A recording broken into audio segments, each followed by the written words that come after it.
Star Citizen's CitizenCon 2953 was a massive success. CIG showed off a ton of new bits for their engine and stuff that's coming to the game. It wowed a lot of people, I think partly because a lot of the stuff that they were showing is going to be in the hands of players very soon, and they were showing examples. They were showing, not telling. But there was so much shown, I want to highlight some of the most important new things and bits that you might have missed during CitizenCon, give them a bit more context. CIG showed off the StarEngine, which now has an official name. It is the StarEngine. It's not just nicknamed that, it's also now trademarked, and potentially CIG could license it out.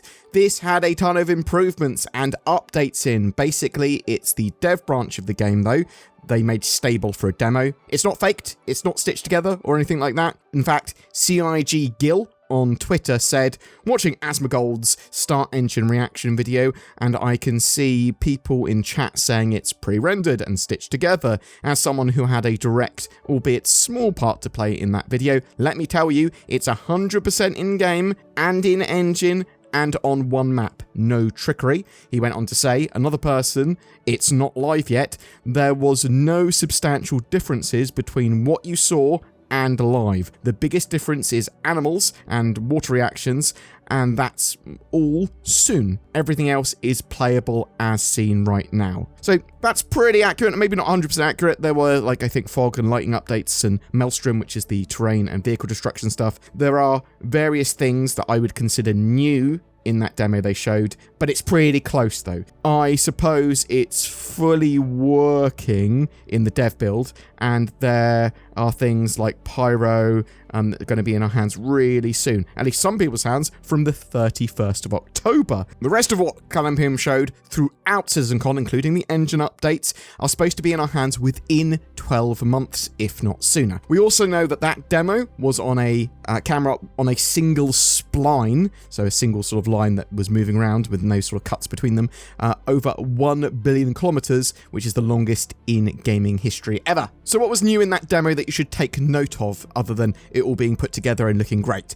So a lot of it was already in game, maybe with a few tweaks, but the new quantum effects, it's worth mentioning that each species has sort of a different style of quantum effect for their ships. The one we sort of saw in the demo was new and wasn't for a particular ship. I'm not sure how it's actually going to be utilized. There were loads of lighting, fog, and cloud updates. Space cows were shown, so actually getting animals in-game in the not-too-distant future. New settlements in Stanton. Obviously, these are mostly going to be focused in Microtech and Hurston, rather than the other planets, which are not suitable, because Crusader, not suitable for putting new settlements in, and ArcCorp and Area 18 and stuff like that. It's a city planet already, although you might be able to fly around to some new rooftops in the future.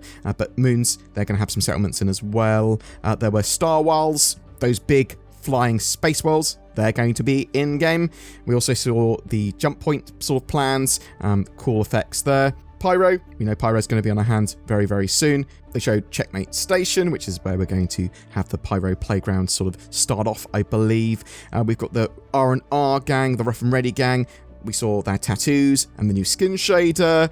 Dynamic smoke and fires were shown, obviously part of damage control and the sort of engineering gameplay. Water simulation was shown as well. Looks absolutely fantastic. Maelstrom, terrain, and vehicle destruction system here. So ships crashing into each other, breaking apart, crashing more. Interestingly, lots of terrain is going to be destructible. Pyro outposts and points of interest, they're quite expansive. The outposts there, they can get quite massive. Sprawling settlements is really what we're talking about. There are blood, sweat, and tears. Makes characters look amazing. Better terrain with less popping of assets and less visible tiling, just as sort of like a improvement to the planetary tech.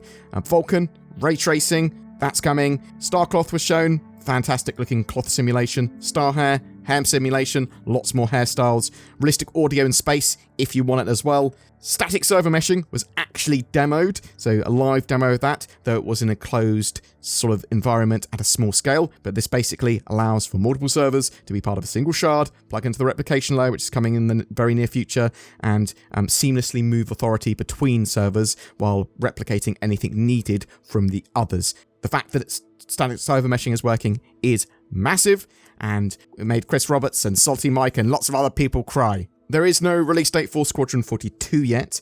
However, there was a major announcement with Squadron 42 being feature complete, and it's now in its polish phase. Chris Roberts did say he would tell us as soon as he was ready to announce a release date. It is on its final stretch, though. We also heard that there were lots of major teams and devs now working on persistent universe features as they've been moved off Squadron 42. I will dive into Squadron 42, those trailers and announcements in more detail in another video. The new character customized DNA system will have a save and share feature eventually. The new system allows for easy sculpting of character heads. There are new heads and hair updates coming to 3.22, which is expected to be the Q4 2023 patch. These will add to the character customization choices, but also NPC variety. There is a ton more updates coming in the future for that DNA system. More DNA, more heads, more beards, that sort of stuff. That Alpha 3.22 patch is going to contain a lot of other stuff that was shown at CitizenCon. New settlements for Stanton, points of interest, the Duster faction, new missions, some of those StarEngine updates. You can expect a load more in that patch too.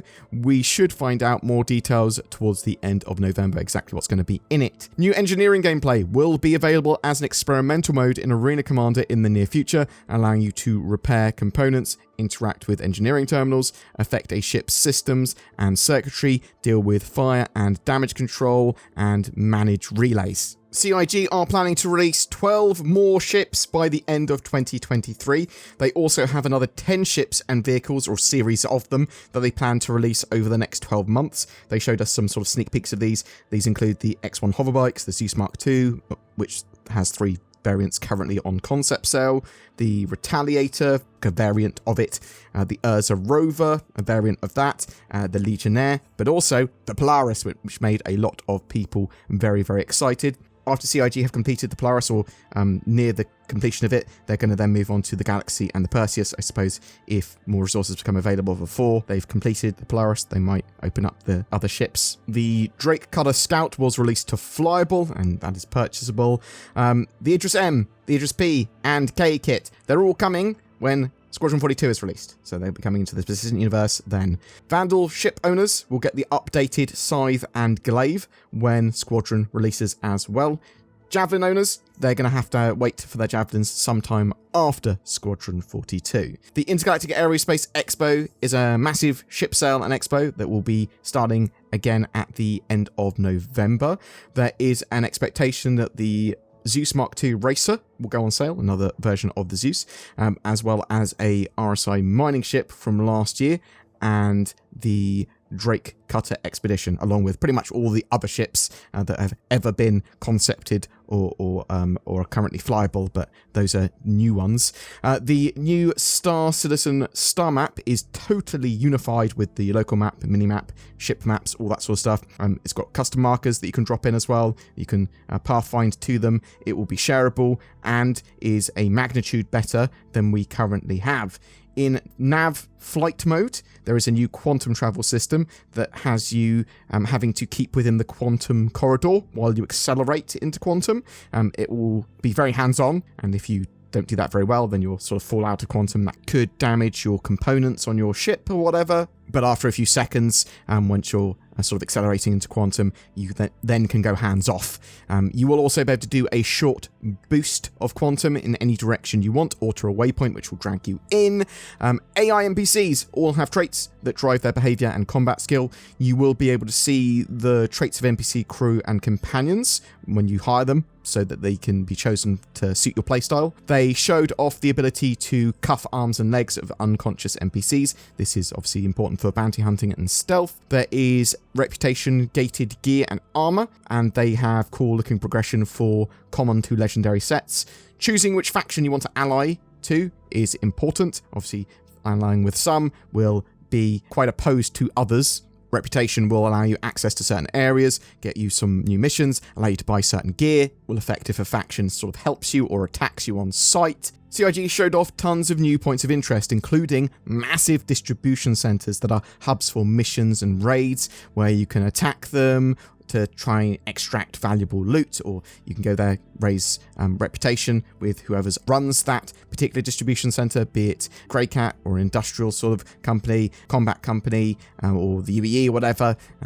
That's going to sort of change what missions and sort of what you get out of that. There are settlements coming to Stanton as well that we sort of mentioned earlier, from dilapidated oil rigs to forest farms. These will have their own archetypes and focus on particular things, being like places for missions and to attack, or they might be sort of trade hubs or mining locations. Pyro has some larger collections of outposts that they've been building. They're like big towns or settlements, really quite sprawling. Persistent player hangars and freight elevators are coming, allowing much more in-depth cargo gameplay and management of inventory, and the ability to spawn a vehicle and then just drive it into your ship. Base building is starting production early 2024, but again, with everything else mentioned here, they do plan to have it in our hands in some form by the end of 2024.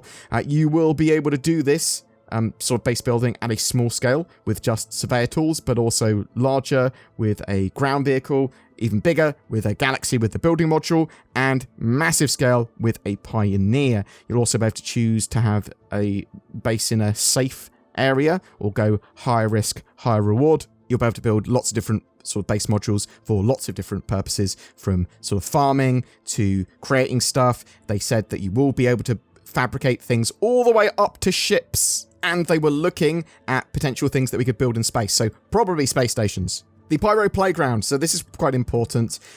This is going to be going out to some players' hands on the 31st of October, so really soon, with CIG saying, we're excited to announce that on Tuesday, the 31st of October, we'll open access to Pyro on the preview channel. We'll utilize a random selection process, pulling from Digital Goodies Pack owners, concierge, and our most active testers, followed by our usual wave process, which will be how they just open it up to the PTU, to first wave, second wave, all the way up to open PTU effectively. The preview channel is basically just a PTU build. CIG saying it's going to be buggy and not for the faint of heart. So don't worry if you're not in that first wave, as Cloud Imperium plan to get it out to more and more people as it becomes more stable. Getting it immediately might not necessarily be great. It might be more of a chore than a privilege, is what I'm saying. I'm expecting it to go out to more people within a week or two. I really did love seeing YouTubers, critics of Star Citizen, and lots of outlets talk about the stuff that was shown at CitizenCon and say, wow, I'm going to have to take notice of this game. It's not a joke or a scam. When the F did it become a real game? Why haven't they shown this stuff before? But I'm really interested to know what you think. What do you think about what they showed at CitizenCon? Are you excited for anything in particular? Do you think they'll be able to get all of what they showed in our hands over the next 12 months? I mean, I'm going to be happy even if they just get 50% in. Are you looking forward to the Pyro Playground? Are you hoping that you're going to be in that first wave, or are you sort of like me with the, it's probably going to be pretty buggy for that first wave? Did you feel anything was missing from CitizenCon that you really wanted to see? Whatever your thoughts, I'd love to hear from you in the comments below. Do you like using your eye holes for extra immersion in Star Citizen and help aim and do some cool stuff? Well, you can with Tobii Eye Tracker 5, which is on sale at the moment. This gives you native high-precision head and eye tracking in Star Citizen. Very cool for general immersion, for combat both in ship or on foot. They are absolutely fantastic pieces of kit, and both Zin and I have one. Use the links below to grab one for 15% off or to find out more. What the hell are you? It's nordvpn.com/BoredGamer, enabling you to minimize your presence on the internet, almost like a cloaking device. It also allows you to hunt out the best TV and movies and shopping deals by changing your region. It prevents big internet from gathering and using your personal data. There's even a data breach scanner and meshnet for your own remote private network included. When Zin asked, what's the Predator movie got to do with NordVPN or CitizenCon or Star Citizen, I said, what's any of our NordVPN ads got to do with anything? Grab yourself NordVPN in the links below for a seamless, secure internet experience. Every month we have a Star Citizen ship giveaway. For October 2023, we are giving away a Constellation Phoenix. This luxury multi-crew ship can be used as a mission runner, an explorer, a base of operations, and more. It comes with a luxury P-72 Archimedes snub, as well as the Lynx rover, allowing you to have on and off planet excursions. Just comment on any of my videos made during the month to be in for a chance of winning that. This is the bit of the video where I appeal to you to try and join the channel memberships and give us money. We have a load of you that are Patreons or have become YouTube channel members with the join button under my videos, and that goes a huge way in helping the channel and enabling us to make daily Star Citizen news entertainment. But there are a load of other ways to help us: liking, commenting, sharing these videos. That helps the channel grow. Thank you for watching to the end. Please get involved in the comments section, and I hope you have a great October.